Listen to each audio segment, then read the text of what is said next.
più che senza di me, diciamo senza la struttura dello studio 1, direi, perché quindi ci deve tutti quanti, dalla Katia, Francesco, la Serena, Alessandra, Fabiano, che hanno inizialmente, quando io parlavo con Silvano, dico guarda Silvano, magari riusciamo a fare questa cosa che già abbiamo realizzato a Perugia. Sono rimasti un po' interdetti perché chiaramente parlavamo di un artista che a livello mondiale ha il suo peso. Poi piano piano questa cosa ha preso coscienza e siamo partiti in questa avventura 7 mesi fa e siamo riusciti a portarla a termine, ormai ci siamo, quindi con grande soddisfazione. Volevo fare un ringraziamento particolare anche a un'altra persona, diciamo, senza la quale l'idea non sarebbe stata possibile. Questa persona si chiama Andrea Lazzarini, che è qui presente con noi, è praticamente il mio amico che una sera di circa 3 anni fa, cenando, amanti dell'arte, della pop art in genere, pensavo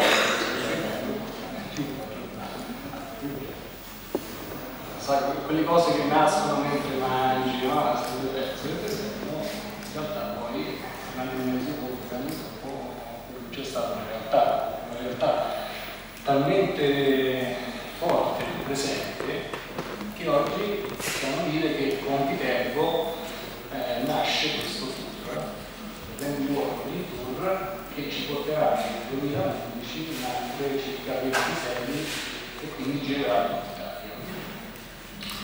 È chiaro che, al di là chiaramente dell'appoggio forte delle istituzioni, di tutto quello che deve essere l'apparato tecnico e tutto, una forte spinta ad organizzare questi eventi, chiaramente io vengo da commerciale, quindi lasciatemi ringraziare quelli che sono la linfa vitale anche di questa manifestazione.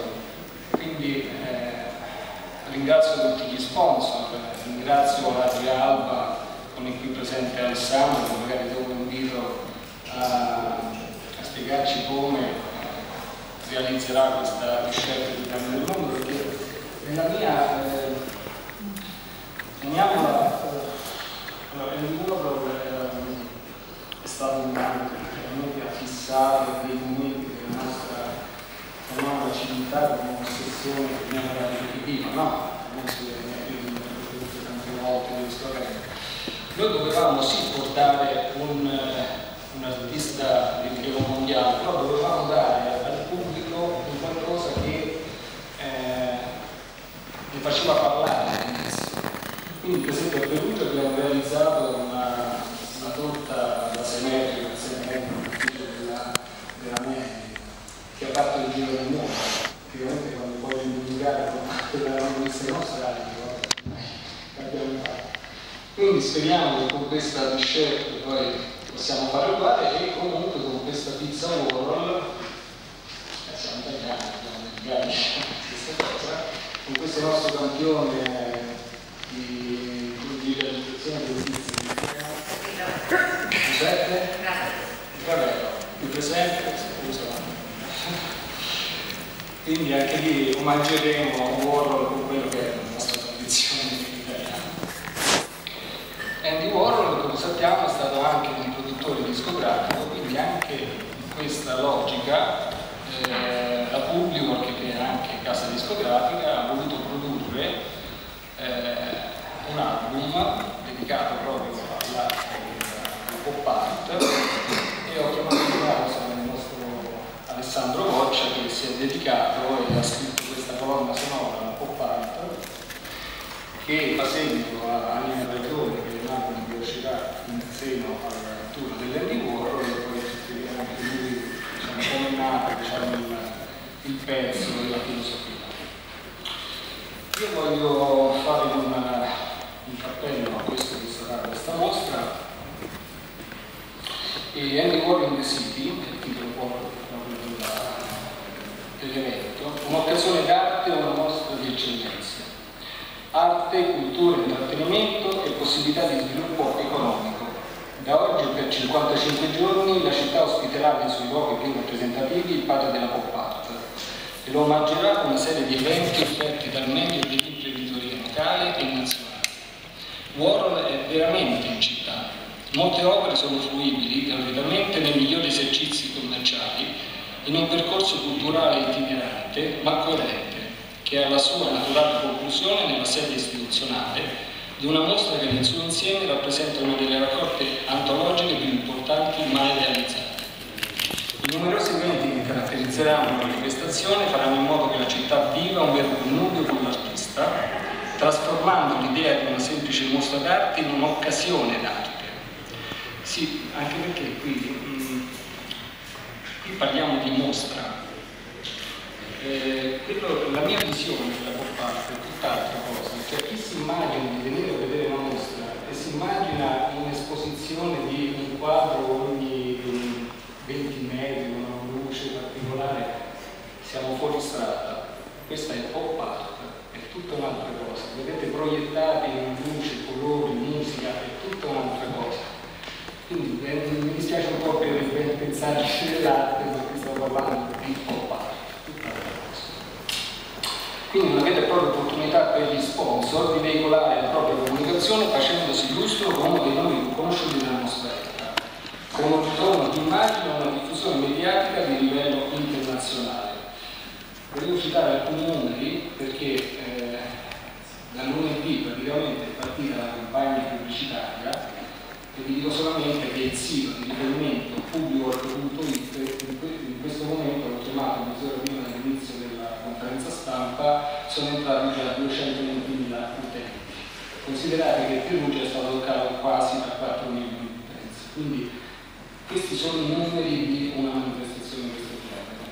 Poi proiettate per quanto riguarda il discorso delle utenze, tipo di sponsor, tipo non so, chi ospiterà anche le opere, e diciamo che veramente Warhol è entrato in città. Anche questa edizione è stata organizzata mettendo assieme il meglio dell'arte mondiale e delle imprese locali e nazionali, dando vita a un'offerta di eccellenze in grado di accrescere cultura, intrattenimento e progresso economico dell'intera città. Io lascerei la parola, scusa Beniamino se vi collego un attimo, anche magari, perché è importante anche sapere come vengono realizzati certi eventi, quindi è importante anche sapere tecnicamente la passione che ci mettono anche queste persone, perché comunque sono degli sponsor che non solo hanno accettato il fatto di accompagnare la mostra, ma di fatto vogliono partecipare, perché chiaramente fanno gusto a tutti anche, come si dice, mettere la propria immagine e comunque veicolarla in questo modo.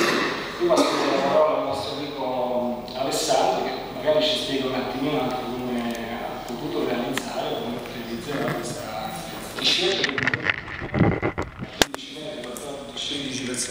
Aspetta che chiudo una 15x6. Quindi abbiamo la maglia di Alessandro Perni e Attilio Polloni.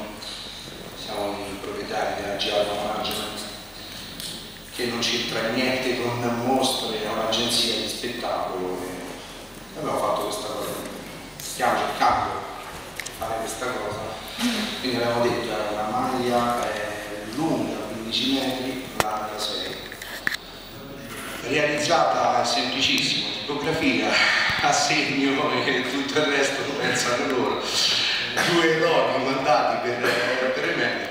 No, scherzo, mi permetto di giocare perché non sono un ottimo creatore e per questo ci pensa il cavaliere Attilio Polloni. Io sono un semplice direttore di agenzia che realizziamo le opere insieme, sono un po' scemo, mi sono perdonati, ma è il mio lavoro. Io sapevo, ho passato la palla,